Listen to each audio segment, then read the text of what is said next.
Hello friends, कैसे हो आप सब? Hope you all are doing well. Refunds chapter के अमेंडमेंट्स देखेंगे। Amendments applicable for the students appearing in May 2023 examination. ठीक है, सो रिफंड्स चैप्टर से रिलेटेड अमेंडमेंट स्टार्ट करेंगे। First one, clarification on only those goods on which some export duty has to be paid at the time of export are to be covered under restriction imposed under second provision to section 54(3). 54(3) में एक provision है, क्या बोलता है वो कि भाई अगर आपको यहाँ पे क्या बात हो रही है कि अगर आपने गुड्स एक्सपोर्ट किए आउट ऑफ इंडिया और goods subjected to export duty है, goods subjected to export duty है, तो उस केस में अनयूटिलाइज्ड आईटीसी का रिफंड नहीं मिलेगा। अनयूटिलाइज आईटीसी का रिफंड नहीं मिलेगा। ठीक है, सो यहां देखेंगे whether second provision to section 54(3) prohibiting refund of unutilized ITC। 54(3) का सेकंड प्रोविजन क्या करता है? प्रोहिबिट करता है रिफंड ऑफ अनयूटिलाइज्ड आईटीसी। वो क्या वो एप्लीकेबल है in case of export of goods which are having nil rate of export duty. अब जिसमें nil rate of export duty है, क्या उसमें भी ये प्रोहिबिशन लगेगा? वहां पे क्या प्रोहिबिशन है 54(3) में? 54(3) के प्रोविजन में है कि भाई अगर आप गुड्स एक्सपोर्ट कर रहे हो out of India, unutilized ITC का आपको यहाँ पे रिफंड चाहिए, तो आपके goods should not be subjected to export duty. आपके goods should not be subjected to export duty. ठीक है, अब सवाल ये उठा कि अगर नील रेट है तो क्या होगा? नील रेट है तो क्या होगा? तो क्लैरिफिकेशन आया, नील रेटेड गुड्स या एग्जेम्प्टेड गुड्स हैं या जो नहीं कवर्ड है अंदर second schedule can not be subjected to any export duty. उन पे कोई एक्सपोर्ट ड्यूटी लगी नहीं सकती। भाई नील रेट है या एग्जेम्प्टेड है या जो कवर्ड ही नहीं है सेकेंड शेड्यूल से, उनमें कोई एक्सपोर्ट ड्यूटी लगी नहीं सकती। Therefore, it has been clarified that only those goods which are actually subjected to export duty, that is on which some export duty has to be paid at the time of export, will be covered under the said restriction। तो उस restriction में कौन आएगा? उस restriction में सिर्फ वही आएंगे जिसमें कुछ तो एक्सपोर्ट ड्यूटी लगी है, उसमें कुछ तो एक्सपोर्ट ड्यूटी लगी है। ठीक है, अनयूटिलाइज आईटीसी का हमको रिफंड कब मिलता है? दो केसेस में, जीरो रेटेड सप्लाईज में मिलता है हमको, ठीक है, और इन case of inverted duty structure मिलता है। बट वहां पे एक प्रोविजन क्या बोलता है कि अगर आपने गुड्स एक्सपोर्ट करे हैं आउट ऑफ इंडिया और आपके goods subjected to export duty है, तो उस केस में आपको रिफंड नहीं मिलता है। तो सवाल ये आया कि नील रेट के केस में क्या होगा? ठीक है, ये तो यहाँ पे गवर्नमेंट ने क्लैरिफाई किया कि भाई नील रेट हो चाहे एग्जेम्प्टेड हो या नहीं कवर्ड है सेकंड शेड्यूल में, तो उस केस में यहाँ पे क्या बोला उन लोगों ने? That cannot be subjected to export duty। ये सब कुछ नहीं है एक्सपोर्ट ड्यूटी पे सब्जेक्टेड। तो क्लैरिफिकेशन क्या आया कि जो goods actually subjected to export duty है सिर्फ वही वो रिस्ट्रिक्शन में आएंगे, वो नील रेट वाले वगैरह नहीं आएंगे उस रिस्ट्रिक्शन में। ठीक है, सो ये क्लैरिफिकेशन है। आगे बढ़ेंगे। Next, amendment in rule 89, refund in case of inverted duty structure. बेटा refund in case of inverted duty structure में अमेंडमेंट आया है। यहाँ पे फॉर्मूला जो रिफंड का था उसमें चेंज आया। मैं मेन बुक ओपन करती हूँ, एक बार हम यहाँ पे पूरा ही रूल पढ़ेंगे और इससे रिलेटेड क्या देखेंगे, एक क्वेश्चन देख लेते हैं वहां पे मेन बुक में। ठीक है, इन्वर्टेड ड्यूटी स्ट्रक्चर के केस में देखेंगे भाई यहाँ पे रिफंड क्या बात हुई। Rule 89 sub rule 5 of CGST rule stipulates that in case of refund on account of inverted duty structure, क्या बात हो रही? Refund on account of inverted duty structure. ठीक है, refund on account of what? Inverted duty structure. Inverted duty structure का मतलब क्या होता है एक बार समझेंगे। फॉर एग्जांपल, आपका आउटपुट पे टैक्स का रेट है से 12%, इनपुट पे टैक्स का रेट आ रहा है 28%। ठीक है, सो आउटपुट पे रेट है 12%, इनपुट पे रेट है 28%। इनपुट हमेशा आपके पास ज्यादा रहेगा, एक्यूमुलेटेड आईटीसी आपके पास हमेशा रहेगा। क्यों? Because the rate of tax on output is less than the rate of tax of input. ठीक है, इनपुट जो है हमारा ज्यादा रेट पे आ रहा है, तो हमेशा हमारे पास क्या रहेगा? एक्यूमुलेटेड आईटीसी रहेगा। और उस केस में क्या हम एक्यूमुलेटेड आईटीसी का रिफंड क्लेम कर सकते हैं? हाँ जी, बिल्कुल कर सकते हैं, बिल्कुल कर सकते हैं। अब रिफंड क्लेम कर सकते हैं तो रिफंड कैसे कैलकुलेट करेंगे, क्या फॉर्मूला है वो देखेंगे। बड़ा सिंपल सा फॉर्मूला है, याद कर लेना है आपको बिल्कुल एग्जाम के हिसाब से। Market very very important. ठीक है, 89.4 या 89.5 पे पूरे चांस बनते हैं इस चैप्टर से क्वेश्चन आने के। सो 89.5 से मोस्टली मुझे लगता है मोस्ट लाइकली आना चाहिए। So turnover of inverted rated supply of goods. Turnover आपका क्या है? Inverted rated supply of goods या सर्विसेज का। जो सप्लाईज आपके इन्वर्टेड रेटेड में फॉल हो रहे हैं, मतलब जिसका rate of tax of input ज्यादा है आउटपुट से, उसका टर्नओवर ले लेंगे। Multiplied by net ITC. What do you mean by net ITC? Net ITC means ITC on inputs. Input tax credit availed on inputs during the relevant period. Input से बेटा यहाँ पे एन इनपुट सर्विसेज गलती से आया, cut कर दो। Net ITC का 89.5 में मतलब क्या है? Net ITC means ITC availed on inputs. ITC availed on inputs divided by, ये डिवाइडेड है, यहाँ पे डिवाइड करो, divided by adjusted total turnover, adjusted total turnover. तो यहां तक कि अगर आप देखो तो फॉर्मूले ने क्या बात करी है, इन्वर्टेड रेटेड का टर्नओवर लिया, डिवाइड किया टोटल टर्नओवर से, मल्टीप्लाई किया नेट आईटीसी से, प्रोपोर्शनेट कर दिया क्या, हाँ जी बिल्कुल प्रोपोर्शनेट कर दिया। क्या प्रोपोर्शनेट कर दिया, नेट आईटीसी को, जो आईटीसी आपने अवेल किया इनपुट्स पे, उसको क्या कर दिया, प्रोपोर्शनेट कर दिया, नेट आईटीसी प्रोपोर्शनेट कर दिया टुवर्ड्स इन्वर्टेड रेटेड की भाई इतना आईटीसी आ रहा है, minus tax payable on such inverted rated supply of goods and services. क्या टैक्स पेबल आ रहा है inverted rated supply of goods या सर्विसेज पे, क्या टैक्स पेबल आ रहा है inverted rated supply of goods या सर्विसेज पे, multiplied by net ITC divided by ITC availed on inputs and input services. Divide क्या कर देंगे, आईटीसी अवेल्ड ऑन इनपुट्स या इनपुट सर्विसेज से, multiplied by net ITC divided by ITC availed on inputs and input services. ठीक है, सो अभी ये देखो समझो, एक बार वापस एक बार पहले फॉर्मूला समझेंगे। क्या किया हमने, टर्नओवर लिया, inverted rate supply of goods या सर्विसेज का, मल्टीप्लाई किया नेट आईटी से, डिवाइड हुआ क्या, एडजस्टेड टोटल टर्नओवर से। यहां पे आपका proportionate ITC towards inverted rated supply आ गया, माइनस करेंगे हम क्या टैक्स पे कर रहे हैं inverted rated supply of goods पे, माइनस करेंगे हम टैक्स क्या पे कर रहे हैं inverted rated supply of goods and services पे। पहले ये फॉर्मूला यहीं तक हुआ करता था जिससे रिफंड कम आता था, अब ये फॉर्मूला चेंज कर दिया तो अब रिफंड ज्यादा आता है। इंडस्ट्री के लिए बहुत बढ़िया चीज है, रिफंड ज्यादा आ रहा है, और क्या चाहिए। ठीक है, क्यों, क्योंकि यहां पे नेट आईटीसी का मतलब क्या है, आईटीसी अवेल्ड ऑन इनपुट्स। यहां जो हम नेट आईटीसी दोनों जगह यूज कर रहे हैं, यहां पे जो हम ऊपर वाले पॉइंट पे हमने जो देखा पहले अभी, यहां जो नेट आईटीसी हम ये यूज कर रहे हैं वो क्या है, आईटीसी अवेल्ड ऑन इनपुट्स। अब इंडस्ट्री का बोलना था भाई इनपुट सर्विसेज भी तो यूज करते हैं आउटपुट प्रोवाइड करने के लिए, इनपुट सर्विसेज भी तो यूज करते हैं आउटपुट सर्विस प्रोवाइड करने के लिए, तो भाई इनपुट तो हमेशा ही हमारे पास क्या, इनपुट सर्विसेज का जो आईटीसी लिया वो तो हमेशा ही पड़ा रहेगा, वो भी तो यूज किया जा रहा है आउटपुट पे, तो उसका भी इफेक्ट लेना चाहिए। तो गवर्नमेंट ने किया भाई into net ITC divided by ITC availed on inputs and input services, और इससे आपका रिफंड ज्यादा आ रहा है, इससे आपका रिफंड ज्यादा आ रहा है। एग्जाम्पल से समझेंगे तब पूरा समझेगा। रिफंड अमाउंट का मतलब क्या, it means maximum refund that is admissible. Net ITC means ITC availed on inputs, बेटा इनपुट सर्विसेज काट लो during the relevant period.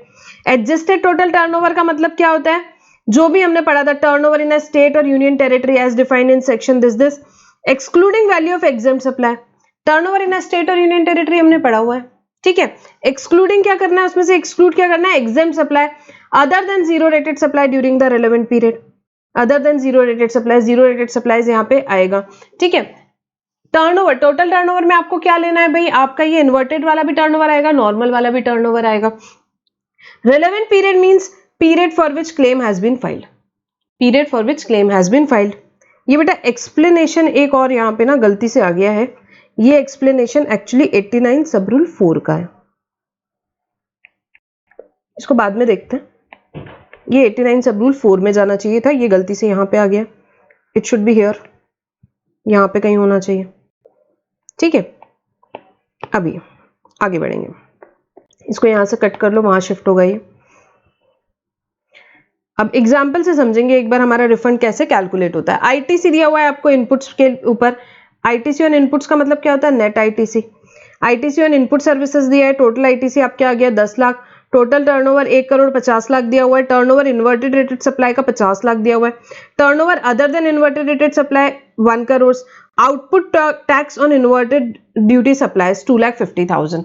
What you have to calculate, you have to calculate refund amount, ठीक है। Inverted duty structure के अंदर refund क्या आएगा, तो फॉर्मूला क्या था भाई, टर्नओवर किसका, इन्वर्टेड रेटेड सप्लाई का, divided by adjusted total turnover multiplied by net ITC minus tax payable on inverted rated supply of goods and services which will be multiplied by net ITC divided by ITC on inputs plus input services, as simple as that। बिल्कुल याद हो जाना चाहिए, exam में आए question फटाफट formula लगाना है, हमको आंसर लाना है, ठीक है, सिंपल है। सबसे पहले फॉर्मूले में क्या था, turnover of inverted rated supply of goods और services, turnover of inverted rated supply of goods और सर्विसेज दिया हुआ है 50 lakh, divided by adjusted total turnover, total turnover भी दिया हुआ है, सिंपल है, multiplied by net ITC, net ITC multiply कर दिया आपने, ठीक है। ये आपका आ गया प्रोपोर्शनेट आईटीसी जो इन्वर्टेड रेटेड सप्लाईज पे है वो, minus output tax on inverted rated supplies, output tax minus multiplied by net ITC 6 lakhs divided by 10 lakhs, so the refund comes to 50,000, refund comes to 50,000। ठीक है, पहले ये formula जो हुआ करता था कहां तक हुआ करता था, खाली ये टैक्स पेएबल तक के हुआ करता था।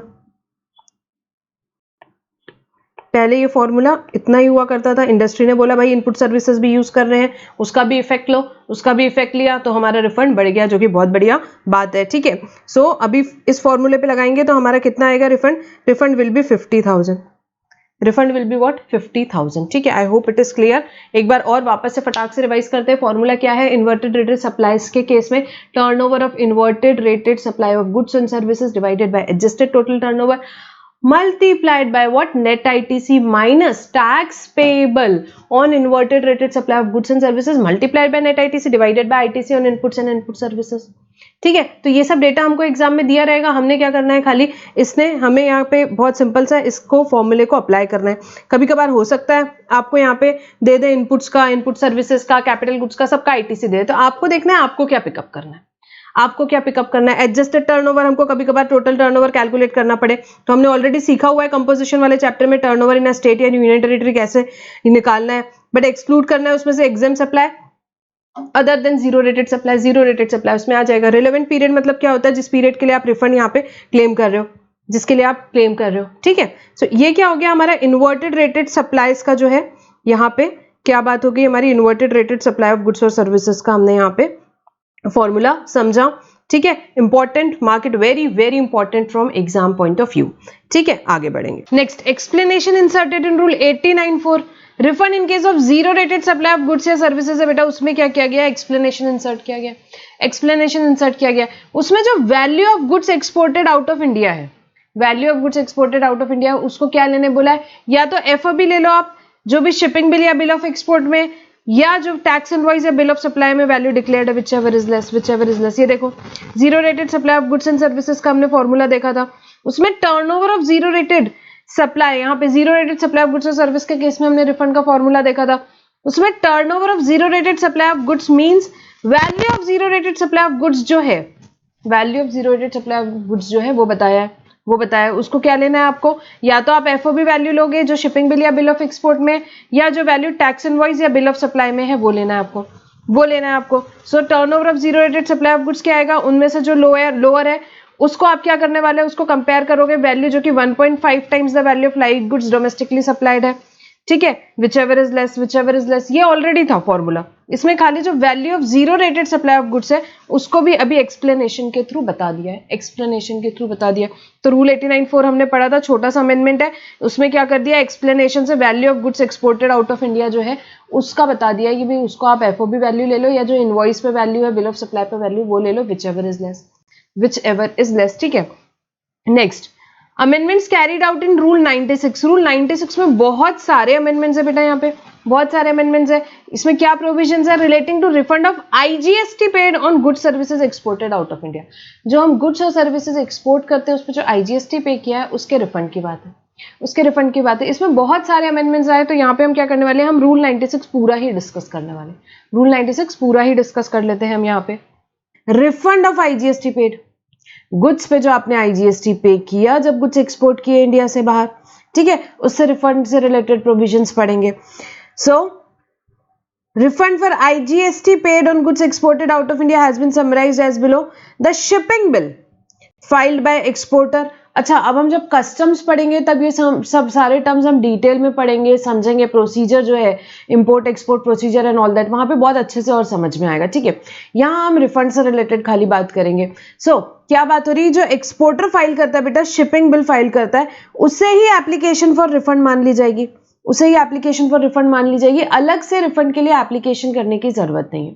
ठीक है, क्या जो शिपिंग बिल फाइल किया किसने, एक्सपोर्टर ने, एक्सपोर्टर ने भी deemed to be application for refund of IGST paid on goods exported of India and such application shall be deemed to have been filed only। और वो एप्लीकेशन को माना जाएगा कि फाइल हो गई है, कब, तीन शर्तें हैं, तीन शर्तें क्या, the person in charge of conveyance carrying the export goods, जो कन्वेंस ले जा रहा है, जो पर्सन इंचार्ज है यहाँ पे कन्वेंस का, उसने क्या करना चाहिए, he should file either a departure manifest और एक्सपोर्ट मैनिफेस्ट और एक्सपोर्ट रिपोर्ट। तो जो पर्सन इंचार्ज है कन्वेंस का, उसने या तो डिपार्चर मैनिफेस्ट या एक्सपोर्ट मैनिफेस्ट या एक्सपोर्ट रिपोर्ट फाइल करनी चाहिए, covering number and date of shipping bills और बिल ऑफ एक्सपोर्ट। ठीक है, नंबर और उसके जो यहाँ पे उसके जो कन्वेंस में है, फॉर एग्जांपल उसके कन्वेंस में कौन कौन से शिपिंग बिल्स के गुड्स वगैरह जा रहे हैं, तो उसको क्या कवर करना है, उसको कवर करना है number and date of shipping bills. अलग अलग शिपिंग बिल्स जो एक्सपोर्टर ने फाइल किए होंगे तो उनके नंबर, डेट, ठीक है, उसको so number and date of shipping bill या bill of export as the case में be. The applicant has furnished valid return in form GSTR 3B। Applicant ने 3B फाइल कर देना चाहिए। एप्लीकेंट ने यहाँ पे जो रिफंड अप्लाई कर रहा है इसने क्या करना चाहिए, एप्लीकेंट ने यहाँ पे 3B फाइल कर देना चाहिए। इसका प्रोविजन बाद में देखेंगे, पहले थर्ड कंडीशन देखेंगे। The applicant has gone Aadhaar authentication in the manner provided in 10B। और एप्लीकेंट का आधार ऑथेंटिकेशन हो जाना चाहिए जैसा कि हमने रूल 10B में पढ़ा था। सो यहाँ पे क्या बात हो रही है, हम क्या पढ़ रहे हैं, यहाँ पे रूल 96 पढ़ रहे हैं जो बताता है कि गुड्स एक्सपोर्ट किया आपने out of India, goods export किया आपने आउट ऑफ इंडिया। सो उस केस में जो IGST पे किया उसके रिफंड की बात है, तो उसके लिए कोई अलग से फॉर्म फिल करने की जरूरत नहीं है। जो आप शिपिंग बिल, आई रिपीट, जो आप क्या कर रहे हो, शिपिंग बिल यहाँ पे फाइल कर रहा है कौन, एक्सपोर्टर, उसी को एप्लीकेशन माननी जाएगी। पर 3 शर्तें हैं। क्या, एक तो पर्सन इंचार्ज ने क्या करना चाहिए भाई, या तो एक्सपोर्ट यहाँ पे रिपोर्ट या एक्सपोर्ट मैनिफेस्ट या डिपार्चर मैनिफेस्ट यहाँ पे फाइल कर देना चाहिए, जिसमें क्या क्या आ जाएंगे, यहाँ पे नंबर और डेट ऑफ शिपिंग बिल या यहाँ पे बिल ऑफ एक्सपोर्ट आ जाना चाहिए, पहली बात। सेकेंड, एप्लीकेंट ने वैलिड 3B यहाँ पे रिटर्न फाइल करना चाहिए। और थर्ड, उसने आधार ऑथेंटिकेशन कर लेना चाहिए। ठीक है। सो जो सेकेंड पॉइंट था, तभी क्या माना जाएगा कि आपकी एप्लीकेशन फाइल हुई है। ये 3 कंडीशन सेटिस्फाई होगी तभी क्या माना जाएगा, आपकी एप्लीकेशन यहाँ पे फाइल हुई है। Provided that there is a mismatch between the data furnished by exporter in shipping bill and those furnished in statement of outward supply in GSTR 1। मतलब क्या हुआ कि जो डेटा फर्निश किया एक्सपोर्टर ने शिपिंग बिल में जो डेटा फर्निश किया और जो उसने अपने GSTR में फर्निश किया, GSTR 1 में, उसमें मिसमैच है। GSTR 1 में क्या देता है, आउटवर्ड सप्लाई का डिटेल्स। शिपिंग बिल में भी जो डिटेल्स दिए उसमें क्या आ रहा है, मिसमैच आ रहा है भाई, मैच ही नहीं हो रहे उसके आउटवर्ड सप्लाई जो दोनों में दिए। Then such application for refund of IGST paid on those goods exported of India shall be exported out of India shall be deemed to be filed on such date when such mismatch in respect of said shipping bill is rectified by the exporter। जब कब माना जाएगा, जब वो mismatch जो है बेटा shipping bill का रेक्टिफाई कर देता है एक्सपोर्टर। जब वो क्या कर देता है, मिसमैच को रेक्टिफाई कर देता है, उस दिन मान लिया जाएगा कि एप्लीकेशन फाइल की गई है। ठीक है। आई रिपीट, क्या पढ़ रहे हैं, रूल 96। रिफंड मिल रहा है आपको, किस चीज के रिफंड की बात हो रही है यहाँ पे, रिफंड जो आपने एक्सपोर्ट किया गुड्स, उस टाइम जो IGST पे किया उसके रिफंड से रिलेटेड बात हो रही है। तो पहली बात तो क्या है भाई, शिपिंग बिल फाइल करना है एक्सपोर्टर ने, ठीक है। और यहाँ पे कब माना जाएगा कि आपकी एप्लीकेशन फाइल हो गई है, कोई अलग से एप्लीकेशन नहीं फाइल करनी है। कब माना जाएगा, जब पहली बात पर्सन इंचार्ज ने क्या कर दिया है, डिपार्चर मैनिफेस्ट, एक्सपोर्ट मैनिफेस्ट या एक्सपोर्ट रिपोर्ट यहाँ पे फाइल कर दी है। सेकेंड, GSTR 3B फाइल कर दिया है एप्लीकेंट ने। थर्ड, उसने क्या कर दिया, आधार ऑथेंटिकेशन कर दिया 10B के हिसाब से। अब GSTR 3B फाइल कर दिया उसने, एक बात ये थी। अब उसने क्या हुआ भाई, उसने जो यहाँ शिपिंग बिल फाइल किया और GSTR 1 में मिसमैच आया, तो उस केस में गवर्नमेंट ने क्या बोला कि भाई जब तक कि वो मिसमैच सही नहीं होता, जिस दिन वो मिसमैच आप सही करोगे उस दिन माना जाएगा कि क्या हो गया है। यहां पे देखो, deem to have been such application for refund shall be deem to be file. Application for refund आपने कब फाइल की, माना जाएगा on such day when such mismatch in respect of shipping bill is rectified by the exporter. जिस दिन वो mismatch जो है वो रेक्टिफाई करेगा, ठीक है। अगर ये सब चीजें हो गई है तो जो शिपिंग बिल उसने फाइल किया एक्सपोर्टर ने, उसी को एप्लीकेशन फॉर रिफंड मान लिया जाएगा। अलग से कोई एप्लीकेशन फाइल करने की आपको कोई आवश्यकता नहीं है। Transmission of export invoices to custom portal. The details of relevant export invoices contain in GSTR 1 shall be transmitted electronically by the GST common portal to system designated by the custom। क्या होगा भाई, ये जो export invoices GSTR 1 में आपने यहाँ पे file करी, आपने statement of outward supply file करते हो आप GSTR1 में, तो ये जो भी एक्सपोर्ट कर रहे हो आप गुड्स, उनकी जो इनवॉइसेस आपने बताई GSTR1 में, वो क्या हो जाएगी, ट्रांसमिट हो जाएगी इलेक्ट्रॉनिकली, कहाँ, जीएसटी के पोर्टल से कस्टम्स के पोर्टल पे, जीएसटी के पोर्टल से कस्टम्स के पोर्टल, जीएसटी से इंफॉर्मेशन चलेगी कस्टम्स के बाद कि भाई ये जो गुड्स है क्या होने वाले भाई export. The said system shall electronically transmit to the common portal a confirmation that the goods covered by the said invoice have been exported out of India। अब कस्टम्स वालों के पास पूरा एक्सपोर्ट का कंट्रोल है, इंपोर्ट का control है, तो customs वाले बता देंगे हाँ भाई ये जो आपने हमको भेजी ना इनवॉइसेस, आपने GSTR1 में जो आपके थी, आपने भेजी कि ये कुछ एक्सपोर्ट होने वाले हैं, तो ये एक्सपोर्ट हो गए, तो ये कस्टम्स का पोर्टल वापस से जीएसटी पोर्टल को इन्फॉर्मेशन दे देगा। क्या हुआ यहाँ पे, सबसे पहले जीएसटी के पोर्टल ने कस्टम्स के पोर्टल को बता दिया on the basis of GSTR1 क्या, कि ये जो गुड्स हैं भाई यहाँ पे देखिए ये एक्सपोर्ट इनवॉइसेस इन्होंने डाली है, गुड्स एक्सपोर्ट होने वाले हैं। यहाँ पे कस्टम्स वालों ने कंफर्मेशन दे दिया जीएसटी वालों को कि हाँ भाई ये गुड्स एक्सपोर्ट हो गए, ये गुड्स एक्सपोर्ट हो गए। Processing of refund claim upon receipt of information regarding the furnishing of valid GSTR3B from the common portal, जैसे ही आपने GSTR3B भर दिया, the system designated by the custom shell process claim for refund and amount equal to IGST paid in respect of each shipping bill of export shall be electronically credited to the bank account of the applicant mentioned in his registration particulars and as intimated to custom authorities। तो यहाँ पे आपने क्या किया भाई, आपने GSTR3B जैसे यहाँ पे फाइल किया, ठीक है, कस्टम्स वाले क्या प्रोसेस करेंगे, आपका यहाँ पे रिफंड प्रोसेस कर देंगे, आपका रिफंड प्रोसेस करेंगे। कितना अमाउंट रिफंड होगा, जो भी IGST पे किया होगा, जो भी आपने क्या कर दिया, यहाँ पे देखो GSTR1 फर्निश कर दिया था, गुड्स एक्सपोर्ट हो गए, कस्टम वालों ने कंफर्मेशन कर दिया, आपने GSTR3B यहाँ पे फर्निश कर दिया, तो जो आपने IGST पे किया था गुड्स एक्सपोर्ट करते टाइम, वो आपको आ जाएगा रिफंड। कहाँ पे आ जाएगा, आपके बैंक अकाउंट में आ जाएगा, आपके इलेक्ट्रॉनिकली कहाँ पे क्रेडिट हो जाएगा, आपके बैंक अकाउंट ऑफ एप्लीकेंट में आ जाएगा, बैंक अकाउंट में आ जाएगा। जो बैंक अकाउंट मेंशन किया था आपने रजिस्ट्रेशन के पर्टिकुलर्स को और जो कस्टम्स अथॉरिटीज को इन्फॉर्म किया होगा, तो वो पैसा आपके अकाउंट में आ जाएगा भाई, ठीक है। यहाँ कस्टम्स डिपार्टमेंट यहाँ क्या कर देगा, प्रोसेस कर देगा।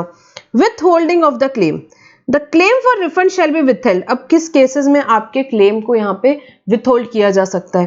First, a request has been receive from jurisdictional commissioner of CGST, SGST, UTGST to withhold the payment of refund due to person claiming refund in accordance with the provisions of section 54(10)(11)।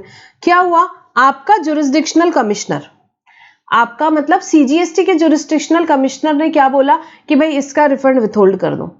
CGST, SGST, UTGST के jurisdictional commissioner ने क्या बोला, इसका refund क्या किया जाए जी, withhold कर दिया जाए, विथहोल्ड कर दिया जाए। The proper officer of custom determines that goods were exported in violation of the provisions of Customs Act। या कस्टम्स के ऑफिसर को ऐसा लगता है, यहाँ पे तो किसने बोला, CGST के ऑफिसर ने, GST के ऑफिसर ने बोला कस्टम्स वाले को विथहोल्ड कर लो फर्स्ट पॉइंट में। सेकंड में भाई कस्टम वाले को लग रहा है कि इसने गुड्स एक्सपोर्ट किया इन violation of the provisions of customs act, उसको कुछ स्मगलिंग का डाउट हुआ, कोई भी प्रोविजंस वायलेट किया आपने, तो उसको ऑफिसर को क्या लगा, आपने वायलेट किया क्या, provisions of the customs act, violate किया क्या, provisions of the customs act, तो उस केस में वो भी बोल देगा भाई विथहोल्ड कर दो। Third, the commissioner in the board और officer authorised by board on the basis of data analysis and risk parameters is of the opinion that verification of credentials of the exporter, including availment of ITC by the exporter, is considered essential before grant of refund in order to safeguard the interest of revenue। Government के revenue को बचाने के लिए, government के revenue को बचाने के लिए रिफंड देने से पहले बहुत जरूरी है क्या, उनको क्रेडेंशियल्स यहाँ पे एक्सपोर्टर के वेरीफाई करने, क्रेडेंशियल्स एक्सपोर्टर के वेरीफाई करने, including availment of ITC bye the exporter. जो ITC भी लिया है कि नहीं, इनको डाउट हो रहा है, इनको क्रेडेंशियल्स वेरीफाई करने एक्सपोर्टर के। किसको, कमिश्नर हो सकता है या कोई भी ऑफिसर है जिसने बोर्ड को यहाँ पे क्या किया, यहाँ पे ऑथराइज किया है बोर्ड ने। तो डेटा एनालिसिस के बेसिस पे, रिस्क पैरामीटर्स के बेसिस पे उनको लग रहा है कि गवर्नमेंट का रेवेन्यू यहाँ पे सेफगार्ड करने के लिए रिफंड देने के पहले एक्सपोर्टर का क्रेडेंशियल्स देखना बहुत जरूरी है, इसके ITC वगैरह इसने कैसे लिया, ये सारी चीजें देखनी बहुत जरूरी है, तभी हम इसका रिफंड ग्रांट कर सकते हो। ये तीनों भी केस में क्या किया जाएगा, आपके रिफंड को विथहोल्ड कर दिया जाएगा। क्या कर दिया जाएगा, आपके रिफंड को विथहोल्ड कर दिया जाएगा। कौन से तीन केस हो सकते हैं भाई, जो दो है यहाँ पे, तो देखो पहली बात किसकी हुई थी, जुरिस्डिक्शनल कमिश्नर आपका सीजीएसटी, एसजीएसटी, यूटीजीएसटी का जो है उसने बोला है कि भाई विथहोल्ड करो अभी रिफंड, विथहोल्ड करो रिफंड। सेकंड कौन है भाई यहाँ पे, गुड्स, अगर कस्टम के ऑफिसर को लगता है वायलेशन, कस्टम्स एक्ट के वायलेशन के यहाँ पे आपने करते हुए आपने क्या किया, गुड्स आपने एक्सपोर्ट किया, तो वो कस्टम्स वाला भी रोक सकता है। एंड थर्ड पॉइंट क्या है, कमिश्नर या बोर्ड का कोई भी जो ऑफिसर है यहाँ पे, ठीक है, जो जिसको क्या लगता है to in order to safeguard the interest of revenue, बहुत जरूरी है कि रिफंड देने के पहले क्रेडेंशियल्स जो है एक्सपोर्टर के वेरीफाई किए जाए, उसका आईटीसी वगैरह चेक किया जाए, तो उस केस में भी आपके रिफंड को एक बार के लिए रोक दिया जाएगा, विथहोल्ड कर दिया जाएगा। Where the refund is withheld in accordance with provision of clause A और clause C, clause A और C मतलब जीएसटी ऑफिसर ने रिफंड यहाँ पे आपका विथहोल्ड किया था, जीएसटी ऑफिसर ने यहाँ पे रिफंड विथहोल्ड किया था, ठीक है। ये सेक्शन 54, 10, 11 हम पढ़ेंगे बाद में डिटेल में। रिटर्न वगैरह फर्निश नहीं किया, अपील के मैटर्स एंड ऑल दैट यहाँ पे, ठीक है, आपने टैक्स वैक्स नहीं पे किया, उन सब से रिलेटेड चीजें हैं। सो अभी क्या बात हो रही है, जब आपके जीएसटी ऑफिसर ने रिफंड आपका विथहेल्ड कर दिया क्लॉज ए में या क्लॉज सी में, such claim shall be transmitted to proper officer of CGST, SGST, UTGST as the case में भी electronically through common portal, ठीक है। यहाँ पे inform GST1, GST RFD 01 common portal से एक फॉर्म में जाता है, GST RFD 01 से ट्रांसमिट होता है किसको, जो भी ऑफिसर है GST का, जो भी ऑफिसर है GST का, SGST का, CGST का, UTGST का, उसको क्लेम ट्रांसमिट हो जाता है, जीएसटी के ऑफिसर को क्लेम ट्रांसमिट हो जाएगा।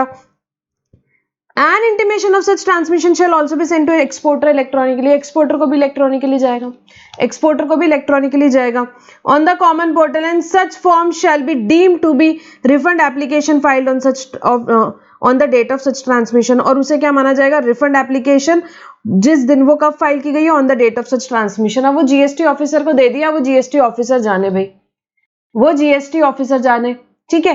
क्या किया गया यहाँ पे, ये जो क्लॉज ए, सिंपल सी बात है, कोई ज्यादा इंपॉर्टेंट नहीं है, क्लॉज ए और सी में जहां पे आपका जीएसटी ऑफिसर ने रिफंड विथहोल्ड किया था, तो इस केस में क्या बात हो गई, इस केस में बात ये हो गई कि आपका जो एप्लीकेशन है, आपका जो एप्लीकेशन है वो ट्रांसमिट कर दिया जाएगा प्रॉपर ऑफिसर को जीएसटी RFD 01 के द्वारा, और एक्सपोर्टर को भी ट्रांसमिट कर लिया जाएगा कॉमन पोर्टल के द्वारा, और इसे क्या माना जाएगा, it will be deem to be refund application, और कब फाइल हुई है, on the date of such transmission. अब ऑफिसर आगे देखेगा कि रिफंड देना है नहीं देना है, कब देना है, ऑल दैट चीजें वो कौन देखेगा, ऑफिसर देखेगा, ठीक है। अब यहाँ पे ऑफिसर का इन्वॉल्वमेंट आ गया। इसके पहले अगर सब कुछ सीधे सीधे चलते रहता था, विथहोल्ड नहीं होता है, तब तो सिंपल सी बात है, आपने शिपिंग बिल फाइल किया, एक्सपोर्टर ने शिपिंग बिल फाइल किया, एक्सपोर्टर ने, उसे रिफंड एप्लीकेशन मान ली जाती थी। फिर यहाँ पे उसने GSTR 3 भी फाइल किया, GSTR 1 उसने पहले फाइल किया, GSTR 1 फाइल किया, कस्टम ने कंफर्मेशन दिया, ठीक है, GSTR 3 भी फाइल किया, उसके बाद रिफंड आ गया उसके अकाउंट में। यहाँ सब ऑटोमेटिक चल रहा था, यहाँ पे किसी का इंटरवेंशन नहीं था। अब यहाँ पे ऑफिसर का इंटरवेंशन क्यों आया, ऑफिसर को एप्लीकेशन क्यों गई, क्योंकि विथहोल्ड हुआ रिफंड। अब ऑफिसर देखेगा केस किसके पास भेज दिया, ऑफिसर के पास में electronically. Where the refund is withheld in accordance with provisions of clause b of sub rule 4, यहाँ पे क्लॉज बी किस चीज से रिलेटेड है भाई, यहाँ पे अपने गुड्स एक्सपोर्ट किए in violation of provisions of customs act, in violation of provisions of customs act, and proper officer custom passes an order that goods have been exported in violation of provisions of the customs act, उस case में भी बेटा क्या होगा, उस case में भी, ठीक है, क्या होगा, कॉमन पोर्टल से जीएसटी के जो ऑफिसर्स है, जीएसटी के जो ऑफिसर है, उन्हें RFD 01 फॉर्म में जाएगा इंटीमेशन, उन्हें RFD 01 फॉर्म में जाएगा इंटीमेशन, और इंटीमेशन किसको जाएगा, एक्सपोर्टर को भी जाएगा, दोनों को जाएगा, ठीक है। And such system generated intimation form shall be deemed to be application for refund in such cases, application for refund in such cases, और उसे क्या माना जाएगा, it has been filed on the date of such transmission, it has been filed on the date of such transmission, ठीक है। बेटा यहाँ पे एक लाइन मिस हुई है, आप यहाँ पे लिख सकते हो filed on the date of such transmission,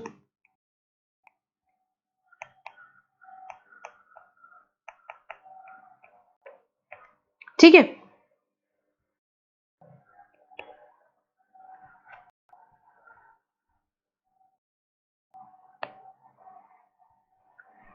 claim shall be, यही लाइन एक्चुअली रिपीट करना है, यहाँ पे मिस हुई है। Claim shall be transmitted to proper officer of CGST, SGST, UTGST through common portal, ठीक है, यहाँ पे लिख लो claim shall be transmitted to proper officer. भाई ये भले से यहाँ पे कस्टम्स एक्ट का वायलेशन किया है, ये वापस से केस किधर जाना है, उधर जीएसटी के ऑफिसर के पास ही जाना है, तो क्लेम किसको फॉरवर्ड होगा, जीएसटी के प्रॉपर ऑफिसर को और एक्सपोर्टर को, और उसे क्या मान लिया जाएगा, इट विल बी डीम्ड कि ये एप्लीकेशन फॉर रिफंड है और किस दिन फाइल की गई है, on the date of such transmission. अब आगे ऑफिसर देखेगा, अब आगे ऑफिसर देखेगा, ठीक है। And the third point, application for refund in GST RFD 01 transmitted electronically through the common portal under sub rule 5A 5B shall be dealt in accordance with the provisions of rule 89। तो ये जो आपकी यहाँ पे क्या गई है, यहाँ पे RFD 01 की जो यहाँ पे एप्लीकेशन गई है किसको, ऑफिसर को, यहाँ 5A में भी गई है, 5B में भी गई है, वो क्या जो प्रोविजंस है रूल 89 के बाकी वो उस पर बिल्कुल लगेंगे, ठीक है। तो कुछ खास बात नहीं है, सिंपल सी चीज है। Next, refund to Bhutan government, the central government may pay refund of integrated tax to the government of Bhutan on exports to Bhutan for such class of goods as may be notified in this behalf, and where such refund is paid to government of Bhutan, the exporter shall not be paid any refund of the integrated tax। तो आपने goods क्या किए, export किए, कहाँ, भूटान में, तो भूटान में, ठीक है। तो ये जो कंट्रीज है, प्रिविलेज कंट्रीज है, यहाँ पे गवर्नमेंट ने क्या किया भाई, यहाँ पे इन केसेस में नोटिफाई किए कि भाई अगर आप क्या कर रहे हो, ये गुड्स कहाँ पे भेज रहे हो, भूटान को भेज रहे हो, अच्छा, तो एक्सपोर्टर को नहीं मिलेगा रिफंड, किसको मिलेगा, गवर्नमेंट को मिलेगा। तो उस केस में एक्सपोर्टर को नहीं मिलकर किसको मिलेगा, गवर्नमेंट को रिफंड मिलेगा। पढ़ेंगे क्या लिखा है, the central government may refund IGST to the government of Bhutan on exports to Bhutan for such class of goods as may be notified.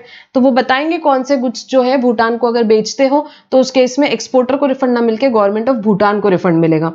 In this behalf where such refund is paid to government of Bhutan, the exporter shall not be paid refund of integrated tax, ठीक है। Application for refund of IGST, the application for refund of IGST paid on export on the application for refund of IGST paid on the service exported out of India shall be filed in GST RFD 01 and shall be dealt in accordance with the provisions of Rule 89। so service के case में भी, service भी export करते हो उस case में भी आपको एप्लीकेशन किस में फाइल करनी है, फॉर्म GST RFD 09 में, और प्रोविजंस रूल 89 के लगेंगे। Person claiming refund of IGST paid on export of goods और सर्विसेज, इसी की बात कर रहे हैं, रिफंड ले रहे हैं क्या, हमने भी गुड्स या सर्विसेज एक्सपोर्ट की है, उस पर IGST पे किया, IGST पे किया, ये रूल में हम इसी चीज की बात की। शुड नॉट हैव, क्या नहीं होना चाहिए, should not have receive supply on which benefit of deemed export, ऐसी कोई सप्लाई नहीं रिसीव करनी चाहिए जिसमें उन्हें बेनिफिट मिला हो डीम्ड एक्सपोर्ट्स का, जिसमें उन्हें बेनिफिट मिला हो डीम्ड एक्सपोर्ट का, एक्सेप्ट, एक्सेप्शन है, so far it relates to capital goods by such person against EPCG scheme। EPCG scheme पढ़ेंगे कहाँ पे, FTP में डिटेल में। EPCG scheme का बेनिफिट मिला है तो चलेगा, has been availed, और supply of goods to merchant exports at concessional rate of 0.1% has been availed तो चलेगा, तो चलेगा। बाकी क्या बात हुई है कि अगर आप IGST का रिफंड क्लेम करना चाहते हो तो आपको बेनिफिट नहीं लेना है किसका, डीम्ड एक्सपोर्ट का, डीम्ड एक्सपोर्ट का, एक्सेप्ट EPCG का चलेगा, और यहां पे किसकी बात हुई, मर्चेंट एक्सपोर्ट्स का चलेगा। Availed, if you are claiming refund of IGST paid on export of goods और services should not have availed the benefit of exemption from IGST and compensation cess in respect of goods imported by EOU और goods imported under advance authorisation. क्या बात हुई कि आपने क्या नहीं avail करना चाहिए भैया, benefit of exemption from IGST and GST compensation cess, IGST और GST कंपनसेशन सेस का बेनिफिट नहीं अवेल करना चाहिए आपने एग्जेम्पशन का, in respect of goods imported by EOU और goods imported under advance authorisation. Again advance authorisation FTP में पढ़ेंगे। एडवांस ऑथराइजेशन में क्या होता है, जब हम गुड्स इंपोर्ट करते हैं उसी टाइम उसका IGST और GST कंपनसेशन सेस जो है वो एग्जेम्प्ट कर दिया जाता है, एग्जेम्प्ट कर दिया जाता है। क्यों, क्योंकि भाई उसमें से जो बनेंगे गुड्स उसको मैं क्या करने वाली हूँ, एक्सपोर्ट और करने वाली हूँ, मैं एडवांस में ही बता रही हूँ। तो अगर आपने IGST और GST कंपनसेशन सेस का पहले ही एग्जेम्पशन ले लिया है इंपोर्ट के टाइम, तो फिर आप रिफंड क्लेम नहीं कर सकते एक्सपोर्ट के टाइम IGST का, तो फिर आप रिफंड क्लेम नहीं कर सकते, ठीक है। तो आपने बेनिफिट किस चीज का, एग्जेम्पशन का from IGST and GST compensation cess in respect of goods imported by EOU, या आप एडवांस ऑथराइजेशन पे ला रहे हो तो आपने वो नहीं करना है, तो वो नहीं करना है।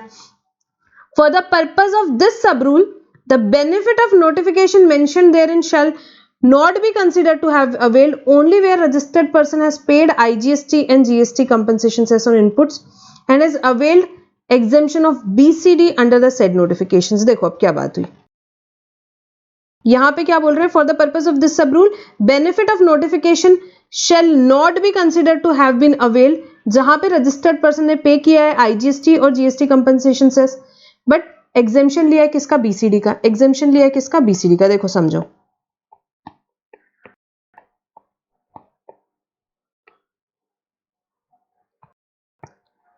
आपने क्या किया, इंपोर्ट किया,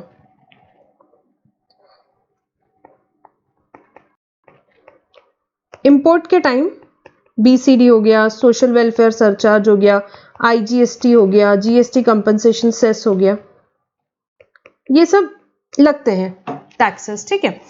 एक्सपोर्ट के टाइम आप मिस्टर एक्स हो, एक्सपोर्ट के टाइम आईजीएसटी पे करते हैं जनरली, ठीक है।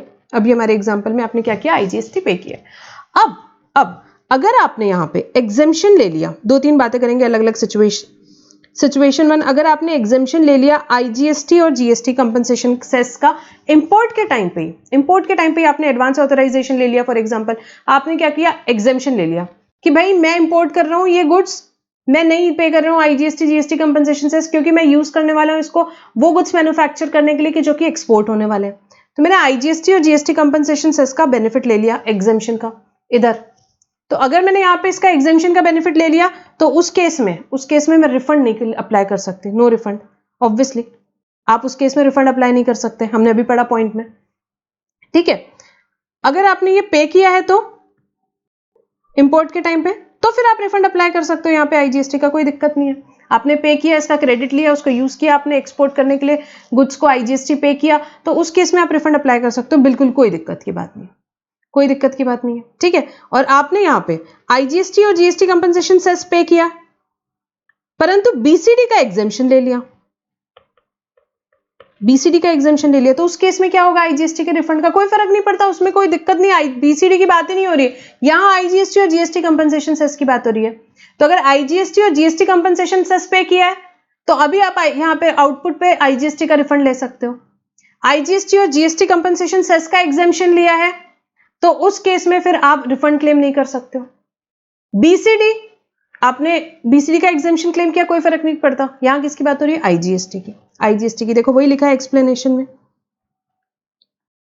For the purpose of this rule, sub rule, the benefit of notification mentioned therein shall not be considered to have been availed where the registered person has paid IGST and GST compensation cess on inputs, पे किया उसने IGST और GST compensation cess and has availed exemption of only BCD, और BCD का exemption लिया है, BCD का exemption लिया है, ठीक है। और अगर ये दोनों चीजें आपने पे करी है, IGST और GST compensation cess, तो उस केस में आप क्या कर सकते हो, पे कर सकते हो, उसका क्रेडिट ले सकते हो, ठीक है। और IGST जो आप पे करोगे उसके रिफंड के लिए आप डेफिनेटली जा सकते हो, डेफिनेटली जा सकते हो, ठीक है। तो सिंपल है, यहाँ पे हमारा रूल 10 क्या बोलता है कि अगर आप क्लेम कर रहे हो रिफंड आईजीएसटी का ऑन एक्सपोर्ट ऑफ गुड्स और सर्विसेज, तो आपने नहीं रिसीव करनी चाहिए सप्लाई जिस पे बेनिफिट मिला हो डीम्ड एक्सपोर्ट का, एक्सेप्ट कैपिटल गुड्स आए ईपीसीजी में तो बात अलग है कि या कंसेशनल रेट पे आपको किससे गुड्स सप्लाई हुए यहाँ पे, या benefits of supply of goods to merchant exports लिया है आपने, तो ठीक है।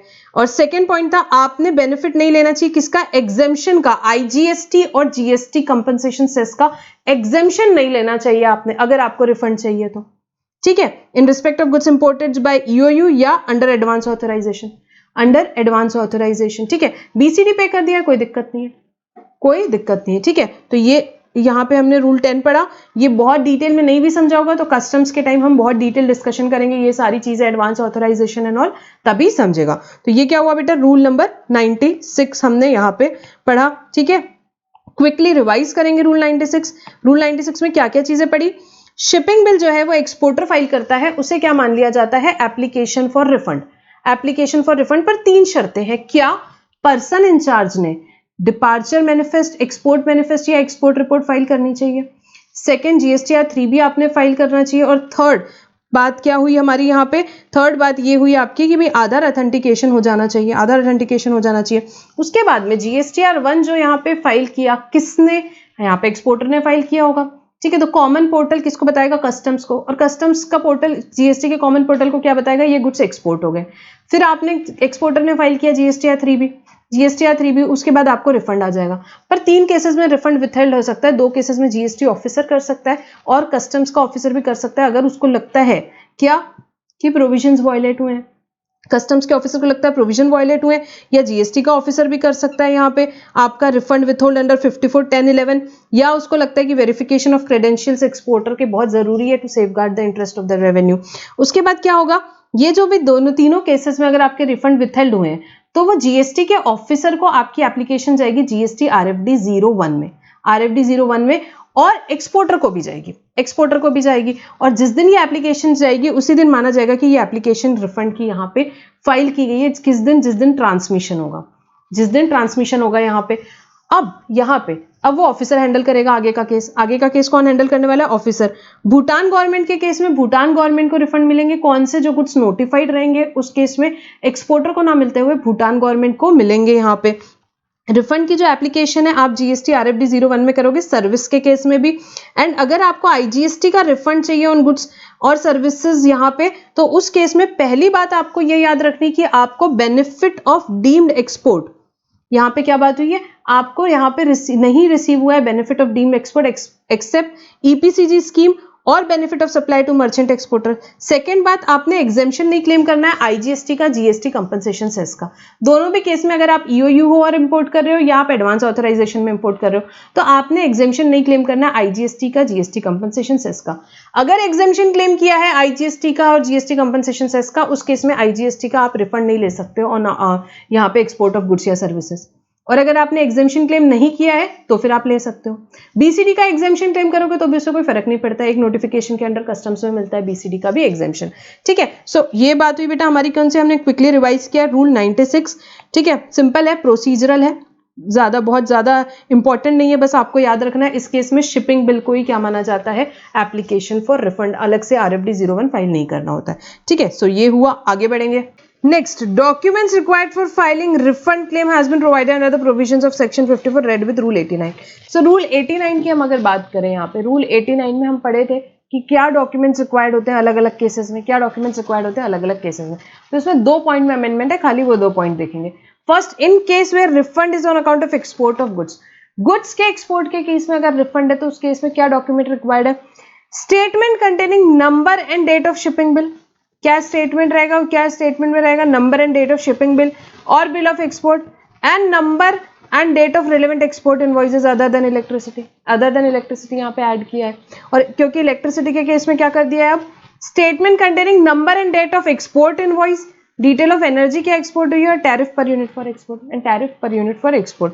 सो ये हमने देखो पढ़ा था, state the document required as per rule 89। तो उसमें अलग अलग डिफरेंट पॉइंट्स थे, उसमें एक सेकंड वाला जो पॉइंट था हमारा उसमें अमेंडमेंट आया है, एंड लास्ट में ये एक एक्सपोर्ट ऑफ इलेक्ट्रिसिटी से रिगार्डिंग पॉइंट ऐड हुआ है, बाकी सारे पॉइंट्स में कोई अमेंडमेंट नहीं, बाकी कुछ सेम है। सो हमने ये 2 पॉइंट्स ही लिया अमेंडमेंट बुकलेट में। Next, different relevant form to be filed for tax, interest, fees और any other amount, rule 89। So any person except the person under section 55 जो हमने देखा था, या refund of IGST on goods exported out of India, वो उस case में shipping bill ही हो जाता है। सो बाकी इनके अलावा रूल 50 यहाँ पे सेक्शन 55 के अंडर या रिफंड ऑफ IGST जो कि goods exported out of India के केस में है, उसके अलावा बाकी कोई भी केस में जो आपको एप्लीकेशन फाइल करनी वो क्या है, RFD 01, RFD 01। Next, claiming refund under section 77 में हमने कब क्लेम करते हैं, जैसे कि फॉर एग्जांपल आपने कोई ट्रांजैक्शन को क्या किया, इंट्रा स्टेट मान लिया और आपने क्या किया, CGST SGST का पेमेंट कर दिया, CGST SGST का पेमेंट कर दिया, पर आपको बाद में पता चला कि भाई ये इंटरस्टेट है, तो फिर आपने IGST पे किया और CGST और SGST के रिफंड में गए। अब रिफंड कब तक अप्लाई करना है आपको, 2 ईयर्स कब से, from the date of payment of tax under the correct head, जब आपने करेक्ट हेड में पे किया उसके बाद से, from payment under correct head.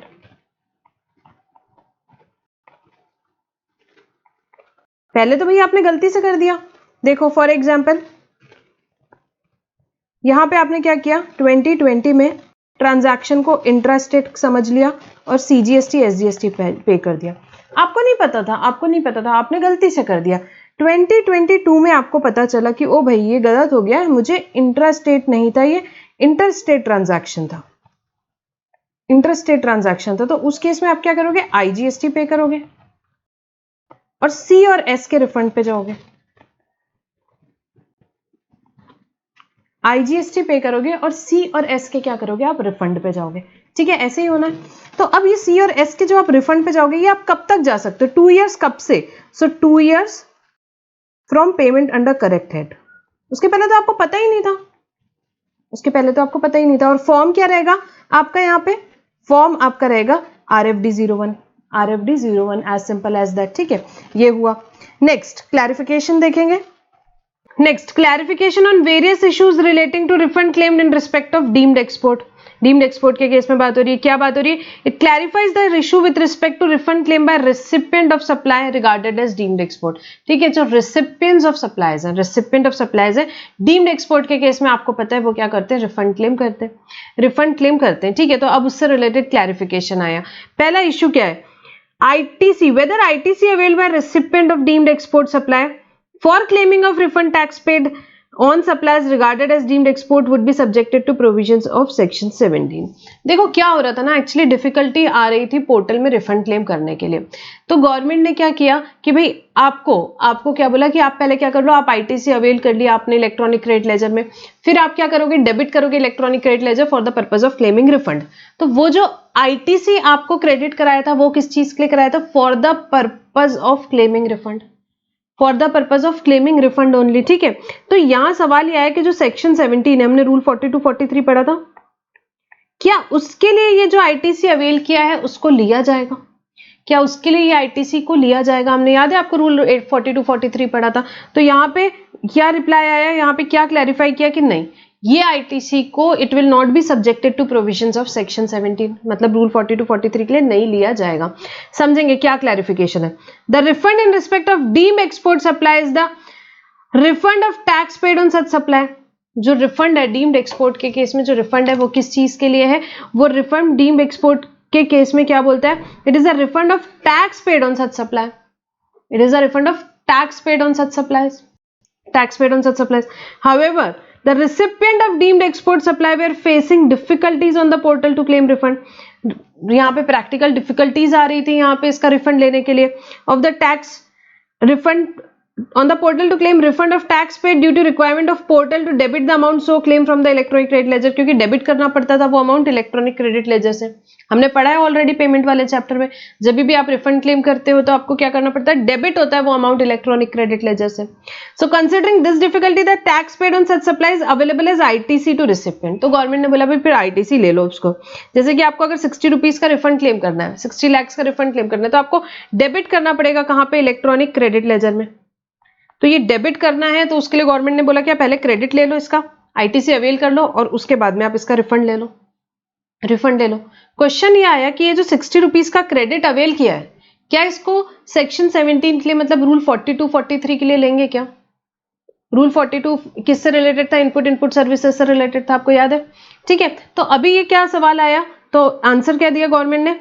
Further ITC so availed by recipient of deemed export would not be subjected to provisions of section 17। Section 17 के provisions के लिए उस ITC को नहीं लिया जाएगा। एक ये क्वेश्चन था। Second, whether the ITC availed by recipient of deemed export from claiming refund of tax paid on supply regarded as deemed export is to be included in net ITC for the computation of refund of unutilized ITC under rule 89(4) या 89(5), जो हम 89(4) और 89(5) में calculation करते हैं। तो क्या वो नेट ITC में इस ITC को लिया जाएगा क्या? जो ITC यहाँ पे आपने किस लिए लिया है? रिफंड लेने के लिए लिया हुआ है। तो the ITC of tax paid on deemed export supply allow to the recipient for claiming refund of such tax paid. यहाँ पे जो डीम्ड एक्सपोर्ट्स के केस में ITC मिला है वो क्यों मिला है आपको? ताकि आप रिफंड ले सको, ताकि आप रिफंड ले सको। is not ITC in terms of provision of chapter 5 of CGST Act। ये यहाँ पे वो ITC नहीं है चैप्टर 5 के लिए। Therefore, such ITC availed by recipient of deemed export for claiming refund of tax paid on supply regarded as deemed export is not to be included in net ITC। तो यहाँ पे अगर आपको calculations के लिए problem आता है 89(4) में 89(5) में डीम्ड एक्सपोर्ट का ITC दिया हुआ है, तो वो आपको कंसिडर नहीं करना है, वो आपको कंसिडर नहीं करना है। Net ITC for computation of refund of unutilized ITC on account of zero rated supply under 89(4) or on account of inverted duty structure under 89(5)। So net ITC जो है उसके कंप्यूटेशन में लेना है क्या 89(4) या 89(5) में? डीम्ड एक्सपोर्ट के केस में रिसिपिएंट जो ITC अवेल करता है नहीं लेना, नहीं लेना है। खाली गवर्नमेंट ने क्योंकि प्रैक्टिकल डिफिकल्टी आ रही थी इसलिए उसका क्रेडिट अलाउ किया और उसके बाद आप उसको डेबिट कर रहे हो पोर्टल पे। ठीक है, for the purpose of claiming refund. I hope it is clear. Refund of accumulated ITC, किसकी बात हो रही है? accumulated ITC on account of inverted duty structure allowed in case where the rate of tax of outward supply is less than of inputs, less than of input, same goods की बात हो रही है at same point of time, sum नहीं बेटा same लिख लो, बस same point of time, ठीक है। सो यहाँ पे देखो हमारी ऑलरेडी यहाँ पे एक क्लैरिफिकेशन आया था, पहले बात हुई थी ये वाले refund of accumulated ITC on account of reduction in GST rate on goods not available. क्या बात हुई थी यहाँ? एक्यूमुलेटेड आईटीसी का अगर रिफंड है ये नहीं एप्लीकेबल होगा in case where the input and output supply are same. Output input supply same है, खाली रेट ऑफ टैक्स चेंज हो गया, तो उस केस में क्या बोला गया था कि भाई रिफंड नहीं मिलेगा, रिफंड नहीं मिलेगा। अब ये इसके आगे एक लेवल क्लैरिफिकेशन आता है, क्या बोलता है देखते हैं। Refund on account of inverted duty structure would not be admissible in case where inputs and output supply are same। ये पहले बात हुई है, पहले वाले क्लैरिफिकेशन की बात हो रही है क्या कि भाई जहां इनपुट और आउटपुट सप्लाई सेम है, जस्ट क्या हुआ रेट ऑफ टैक्स चेंज हो गया, उस कारण आप ये इन्वर्टेड ड्यूटी स्ट्रक्चर के अंदर रिफंड नहीं ले सकते, ये बात आई थी।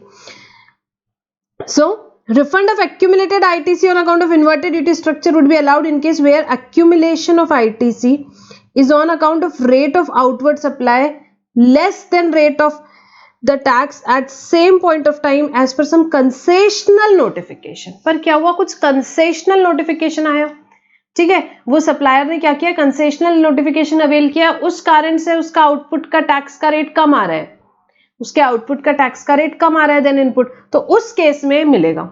अगर ये क्यों हो रहा है, गुड सेम है, हमारे गुड सेम है, ये हमारा पहला क्लैरिफिकेशन क्या बोला था, गुड सेम है, परंतु अगर रेट आउटपुट का कम है इनपुट का ज्यादा है क्योंकि रेट चेंज हो गया फॉर एग्जांपल, तो उस केस में रिफंड अलाउड नहीं रहेगा। परंतु अगर कोई कंसेशनल नोटिफिकेशन के चलते ऐसा होता है तो फिर अलाउड रहेगा, तो फिर अलाउड रहेगा। ये क्लैरिफिकेशन ने बोला क्या, as per some concessional notification issued by government providing for lower rate of tax for some specified supply subject to fulfillment of other condition, subject to fulfillment of other condition. It may be noted that refund of accumulated ITC is available where the credit has accumulated on account of rate of tax of inputs being higher than the rate of tax of output supply। क्या हुआ, क्योंकि rate of tax of आपके जो input है वो क्या है, higher है then rate of tax on output supply, then rate of tax on output supply, ठीक है, तभी हमारा क्रेडिट एक्यूमुलेट होगा क्योंकि हमारा इनपुट का रेट ज्यादा रहा, आउटपुट का रेट कम रहा। It is noteworthy that input and output are same in such cases though attracting different tax rate at different point in time. ठीक है, इसमें क्या बोला जा रहा है कि भाई इनपुट और आउटपुट आपका क्या है, सेम है, इनपुट और आउटपुट आपका सेम है, पर टैक्स के रेट अलग अलग आ रहे हैं। Do not covered under the provisions of section 54(3), ऐसा पहले वाले क्लैरिफिकेशन ने बोला था, ऐसा पहले वाले क्लैरिफिकेशन ने बोला था कि भाई ये सिचुएशन कवर नहीं होती, इनपुट आउटपुट सेम है और क्या हुआ, आउटपुट का रेट कम आ रहा है, ठीक है, चेंज हो गया क्योंकि rate of tax. There however may be cases, but कुछ केसेस में ऐसा हो सकता है the inputs output goods are same but output supply are under concessional notification due to which the rate of tax on output supply is less than the rate of tax on inputs. परंतु अगर कोई concessional notification के कारण ये situation आ रही है जहां पे आउटपुट का टैक्स का रेट कम आ रहा है इनपुट से, तो उस केस में ये कवर होगा। In such cases rate of tax on output is less than the rate of tax on inputs at same point of time due to supply of goods by the supplier under concessional notification.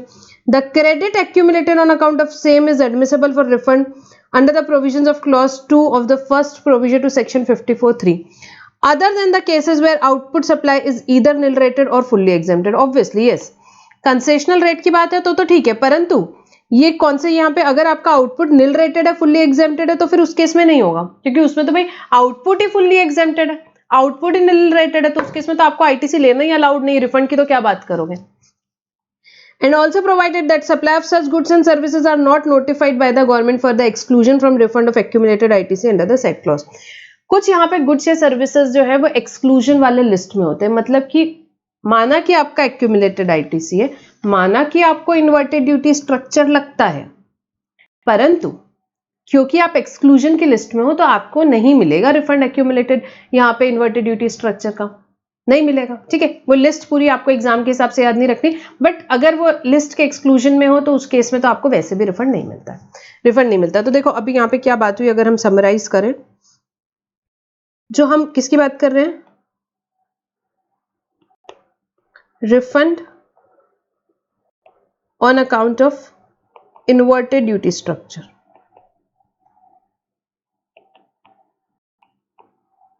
पहले जो clarification आया था उसने क्या बोला था कि भाई इनपुट आउटपुट अगर सेम है, खाली रेट डिफरेंट है, खाली रेट डिफरेंट है, तो उस केस में कोई रिफंड इन्वर्टेड ड्यूटी स्ट्रक्चर में नहीं मिलेगा, कोई रिफंड इन्वर्टेड ड्यूटी स्ट्रक्चर में नहीं मिलेगा। ठीक है, अब एक क्लैरिफिकेशन आया, उसने बोला इनपुट आउटपुट तो सेम है पर रेट क्यों अलग हो गया? रेट क्यों अलग हो गया? क्योंकि आपने कोई कंसेशनल नोटिफिकेशन का बेनिफिट लिया। कंसेशनल नोटिफिकेशन कैसा रहता है कि भाई अगर भले ऐसे वही चीज पे 18% का रेट है पर आप क्या करें 0.1% पे कर देंगे, आप 0.1% पे कर दें, आपको सप्लायर को मिला है वो कंसेशनल नोटिफिकेशन, तो उस केस में अगर कंसेशनल नोटिफिकेशन का बेनिफिट लेते हुए ऐसी सिचुएशन आ रही है तो उस केस में तो भैया हमेशा आईटीसी ज्यादा रहेगा। तो उस केस में उन्होंने बोला कि हाँ इस केस में रिफंड अलाउड है, अगर कंसेशनल नोटिफिकेशन के कारण ऐसा हो रहा है तो फिर रिफंड अलाउड है, तो फिर रिफंड अलाउड है। अब यहाँ पे एक बात और आई, परंतु अगर आपका जो आउटपुट है, कंसेशनल की बात नहीं हो रही, क्या हो रहा है आपका आउटपुट निल रेटेड है, एग्जेम्प्ट है, तो क्या इस केस में रिफंड मिलेगा? नहीं, इस केस में तो आईटीसी अलाउड नहीं है, आईटीसी नहीं है तो obviously no refund, ITC allowed ही नहीं है, रिफंड की तो बात ही नहीं आती, दूर दूर तक आईटीसी लेना ही अलाउड नहीं है। या अगर आप भले से इन्वर्टेड ड्यूटी में फॉल करते हो, मतलब आपका इनपुट का रेट ज्यादा है, आउटपुट का रेट कम है, इन्वर्टेड ड्यूटी में फॉल होते हैं, बट आप कहां पे हो? लिस्ट ऑफ एक्सक्लूजन्स में हो, तो obviously no refund under inverted duty structure. उसमें बहुत सारे आइटम्स है, वो आपको याद नहीं रखने। तो ये 4 अलग अलग सिचुएशंस हमने यहाँ पे समझी इस क्लैरिफिकेशन में। ठीक है, तो यहाँ पे बेटा ये हमारा क्लैरिफिकेशन कंप्लीट होता है। And next amendment in section 54 with effect from 1/10/22 section 54 has been amended by finance act so as to, बेटा सिंपल सी चीज है, यहाँ सेक्शन 54 में छोटे छोटे माइनर अमेंडमेंट्स है, देखेंगे क्या। explicitly provide that refund claim of any balance in electronic cash ledger, electronic cash ledger का कोई भी रिफंड क्लेम करना है आपको, shall be made in such form and manner, जो भी प्रिस्क्राइब किया जाएगा उस मैनर के हिसाब से करना है। extend the scope of withholding or recovery of refund in respect of all refund if any liability of applicant is pending, applicant की अगर कोई लाइबिलिटी पेंडिंग रहती है तो उस केस में यहाँ क्या कर सकते हैं, एक्सटेंड कर सकते हैं scope of what, withholding the refund, recovery from refund. ठीक है, सिंपल सी बात है। Provide clarity regarding relevant date for filing refund claim in respect of supply made to SEZ developer और SEZ unit by way of insertion of clause BA in explanation 2। देखो ये अपने पढ़ा था, आपको याद है, अलग अलग पॉइंट थे, what are the different relevant dates under the circumstances, बहुत सारे अलग अलग रिलेवेंट डेट्स के यहाँ पे डिफरेंट थे, तो इसमें एक बीए ऐड कर दिया क्लॉज। उसमें क्या बोला कि इनकेस अगर आप जीरो रेटेड सप्लाई कर रहे हो गुड्स का या सर्विसेज का, किसको, एसईजेड डेवलपर को या एसईजेड यूनिट को, zero rated supply of goods या सर्विसेज कर रहे हो किसको, एसईजेड डेवलपर को या एसईजेड यूनिट को। Where of refund of tax paid is available in respect of such supply themselves और input services used in such supply, जहां पर रिफंड ऑफ टैक्स कैसा अवेलेबल है, वो सप्लाईज के लिए अवेलेबल है या क्या हो रहा है उसके लिए जो इनपुट सर्विसेज है उनके लिए रिगार्डिंग कोई रिफंड हो सकता है।